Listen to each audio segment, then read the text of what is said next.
안녕하세요. 반갑습니다. 네, 우리 사랑스러운 아이들이 스스로 시간 관리도 잘하고 또 알아서 공부도 척척척 잘하는 이런 공부 습관까지 갖고 있다고 하면 얼마나 좋을까요? 네, 그런데 말입니다. 네.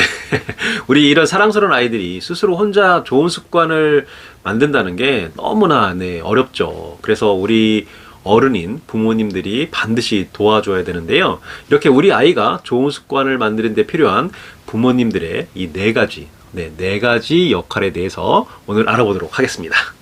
저는 S그룹에 근무 중인 20년차 직장인입니다. 습관홈트, 우리 아이 작은 습관, 습관의 완성, 이렇게 3권의 습관책을 출간한 작가이며 월급이 9개 수입 파이프라인으로 매월 200만원 이상 버는 엔잡너입니다. 네, 제일 먼저 부모님들이 해야 할 첫 번째 행동이 바로 역할이 우리 부모님 먼저 좋은 습관을 만드는 거예요. 네, 윗물이 맑아야 아랫물이 맑잖아요. 근데 너무 뻔한 얘기라고 생각하실 수 있겠지만 잘 한번 들어보세요. 우리 아이 주변에 3명의 어른이 있다고 해요. 학교 선생님, 그리고 학원 선생님, 그리고 부모님. 근데 이 세 어른들의 공통점이 뭐냐면 아이들한테 너무 익숙한 사람들이란 거죠. 그래서 뭔 말을 해도 좀 잔소리처럼 들리고, 근데 신기한 거는 이렇게 학교나 학원에 어떤 낯선 사람들이 와서 뭔가 이렇게 강의를 하게 되면 아이들은 낯선 사람의 얘기에는 귀를 쫑긋 기울이고 집중해서 듣는다고 합니다. 그래서 부모님이 먼저 좋은 습관, 이제까지 하지 않았던 좋은 습관을 하게 되면 낯선 부모가 될 수가 있는 거예요. 예를 들어서 부모님은 스마트폰으로 이렇게 드라마 보고 축구 보고 야구 보고 이렇게 동영상 보면서 애들한테는 야, 너 가서 공부해, 책 읽어, 이렇게 얘기를 하면 아이들이 당연히 겉으로야 하는 척 하겠지만 속으로 얼마나 비위가 상하겠어요. 그 감정이 상하겠죠. 그러니까 지속성이 없게 되는 거죠. 그래서 하는 척이 아니라 정말 스스로 알아서 책을 읽고 공부하는 습관을 만들려면은 부모님이 먼저 좋은 습관을 만들어야 됩니다. 그러니까 제 사례를 좀 잠깐 얘기를 하면, 여기 화면에 보이는 것이 제가 2016년에 처음 습관을 시작을 하면서 책을 읽고 그 다음에 노트에 필사를 한 그런 내용인데요. 이 습관을 시작하기 전에 알겠지만 저는 맨날 주말에 소파에 벌렁 들어넣어서 맥주 마시고 프로야구 보면서 이렇게 지냈었거든요. 근데 낯선 행동인 어떤 책을 읽고 노트에 필사를 하다 보니까 제 딸 입장에서는 아빠가 좀 낯선 행동을 하는 거죠. 그래서 관심을 갖게 되고 제 옆으로 와서 이렇게 보면서 제 딸도 그때부터 읽고 있던 책에서 모르는 단어인 제자라는 단어를 사전에서 찾아서 이렇게 노트에 기록하기 시작했습니다. 이걸 계기로 아빠는 노트 선생님이라는 첫 습관을 시작을 했고, 이후에 점차 이제 습관을 늘려나가면서 지금까지 멈추지 않고 6년 동안이나 6년 동안 제 딸도 습관을 실천해 오고 있습니다. 자, 두 번째 부모님의 역할은 바로 아이 습관의 꾸준한 관리가 필요한 거예요. 근데 이 아이 습관의 관리가 필요한 이유가 이제 두 가지 이유가 있는데, 첫 번째는 아이들의 인정 욕구를 채워주는 거거든요. 아이가 습관을 하는 이유는 이 놀고 싶은 마음을 참아가면서 이렇게 습관을 열심히 한 이유는 바로 이제 엄마 아빠한테 우리 딸 아이고 습관 실천하라고 고생 많았다, 잘했다, 이런 칭찬을 받고 싶어서 그렇거든요. 그때 열심히 했는데 부모가 시큰둥하고 관심도 없고 그렇다고 하면 아이 입장에서 보면은 이걸 내가 괜히 굳이 힘들어 가면서 할 필요가 없게 되는 거죠. 그래서 여기 보이는 것처럼 제 딸이 습관을 실천한 이 노트에 제가 이렇게 아빠의 피드백을 꼭 남겨서 칭찬도 해주고 조언도 해 주었습니다. 그리고 이제 부모님이 아이 습관을 관리해야 되는 두 번째 이유가 방해 요소를 차단하기 위해서예요. 예를 들어서 아이가 습관 계획표에 밤 9시에 습관을 계획했다고 해볼게요. 근데 밤 9시에 잠들기 전에 뭔가 습관을 한다는 게, 그때 당시에는 이제 어른도 마찬가지지만 아이도 에너지가 다 방전이 되기 때문에 습관을 실천할 수 있는 의지력이 남아있지 않겠죠. 근데 그런 상태에서 아이에게 습관을 실천하라고 강요를 한다는 거는 좀 힘든 상황인 것 같아요. 여기 보이는 것이 딸아이의 일주일 일과를 확인한 다음에 제가 학교나 학원 수업이 없는 빈 시간대를 찾아서 이 아빠의 추천 습관 실천 시간을 이렇게 표시해 놓은 노트거든요. 이렇게 요일별로 아이가 몇 시에 학원을 마치고 학교를 마치고 그리고 빈 강의 시간이 있는지 찾아서 몇 시에 습관을 실천할지 좋을지 미리 아이에게 이렇게 얘기를 해주면 아이가 밤 9시에 이렇게 습관 시간 계획을 짜지 않고 그 빈 시간에 이 요일에는 4시에 아니면 5시에 이렇게 습관을 하면 되겠다, 이렇게 좀 현실성 있게 작성을 할 수 있습니다. 또 다른 예가 뭐 좀 아이가 높은 목표의 습관을 실천하고 있는지를 한번 점검할 필요가 있어요.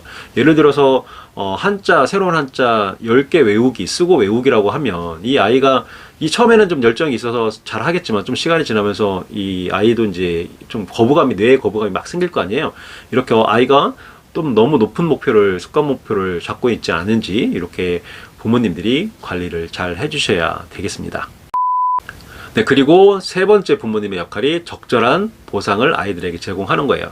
제 딸아이가 처음 습관 시작한 게 2016년 8월 1일이었거든요. 그러니까 여름방학 때였어요. 근데 방학 때는 학교 수업이 없으니까 상대적으로 좀 시간적 여유가 있었는데, 근데 방학이 끝나고, 계약을 하면서부터 위기가 찾아왔는데, 갑자기 이제, 아빠, 나 이제 방학 끝났으니까 습관 안 할래? 라고 이렇게 이제 말을 하게 된 거죠.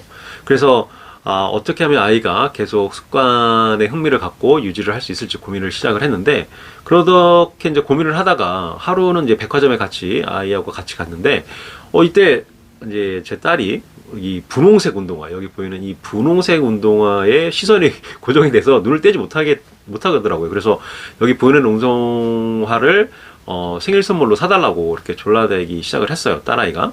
그래서 제가 이제 이렇게 그때 번뜩 제안을 하게 됐죠. 그러면 너 이거 운동화 갖고 싶구나. 그러면 이게 보니까 가격이 너무 비싼데, 네가 직접 돈을 모아서 사면 어떻겠니? 라고 이렇게 제안을 했죠. 그랬더니 딸이 조금 이제 호기심도 있었지만 이제 투덜거림 거 반 이렇게 섞여서, 아니 돈 어떻게 모아요, 제가 애인데 아직. 그렇게 이제 당연히 얘기를 하죠. 그래서 제가 매주 습관 6개를 성공할 경우에 6,000원의 금전적인 보상을 해주겠다. 그러니까 하루에 성공하면 1,000원.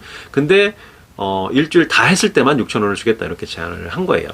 그래서 어떤 분들은 이렇게 습관 초기에 이런 돈으로 금전적 보상을 하는 게 좋지 않다라고 생각을 하는데, 왜냐하면 이제 아이의 마음을 돈으로 유혹한다, 이런 불편한 감정 때문에 그런 거라고 생각을 해요. 저도 충분히 이해를 하지만, 근데 아이들이 스스로 내적으로 뭔가 동기부여가 돼서 열정이 가득해서 습관을 시작한다 하면 뭐 그런 아이들은 뭐 당연히 금전적인 보상이 필요 없겠죠. 근데 보통의 초등학생인 아이들은 부모님이 실제로 공부하라고 이렇게 잔소리하고 또 계속 소리 질러야 이제 그제야 이제 억지로 하는 척을 하는 경우가 많잖아요. 그래서 이런 내적 동기가 부족한 아이들에게 어떤 외적 보상이 하나의 마중물 역할을 할 수 있다고 저는 생각을 해요. 그래서 좀 이런 보상을 통해서 아이가 습관을 시작하도록 돕는 거죠. 그래서 제 딸에게도 이제 매일 1,000원씩 6일 성공해야 6,000원을 제공을 했는데, 그런데 반전이 일어난 게 뭐냐면, 이렇게 아이들이 어렵게 습관을 통해서 성공하는 게 해서 이제 돈을 벌었기 때문에, 이 어렵게 번 돈이라서 그렇게 쉽게 안 쓰고 꼭 저축을 하고 또 이 필요한 물건만 사려고 하더라고요. 그러니까 좀 뭔가 경제관념이 생겼다라고 할까요? 그러니까 이렇게 돈을 모아서 엄마 아빠 생일 선물을 사준다거나 아니면은 주식을 사는데 투자를 하고 있습니다. 주식 투자를 하고 있어요.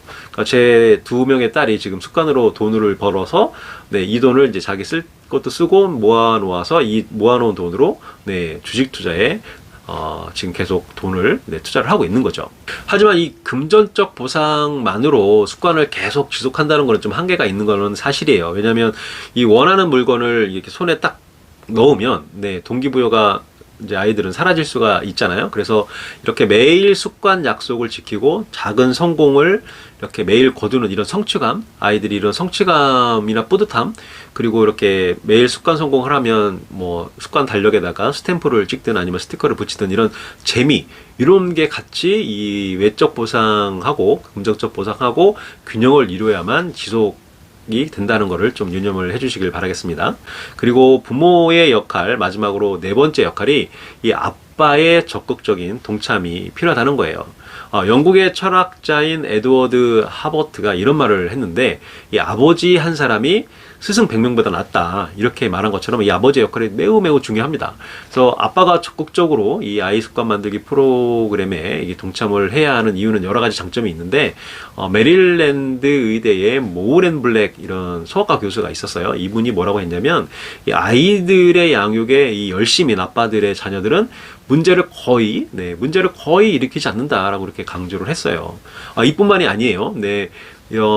어떤 장점이 있냐면 이 아빠가 자녀 양육에 깊이 개입할수록 아이들의 이 언어 발달, 언어 발달이 더 뛰어나고 행동 장애를 거의 보이지 않는다. 이렇게 추가적으로 또 설명을 하고 있습니다.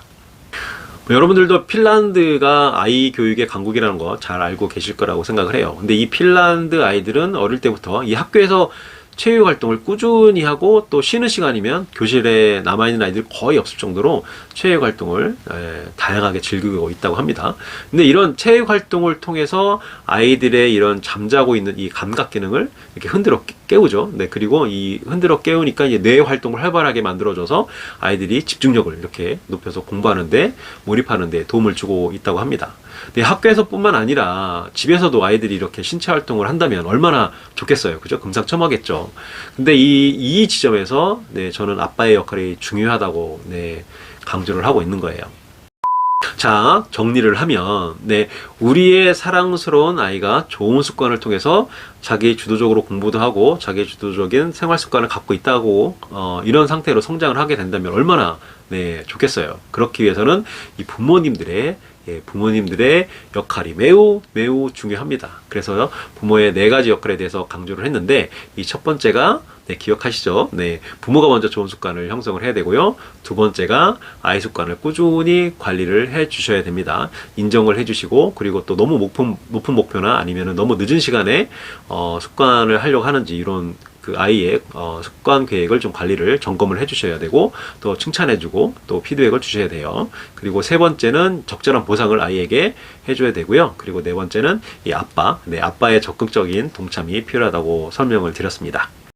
오늘도 긴 영상 시청해 주셔서 너무 감사드리고요. 저는 여러분들의 계절이 곧 찾아올 거라고 생각을 해요. 그리고 그 계절에 맞게 여러분들의 꽃이 활짝 필 거라고 저는 믿습니다.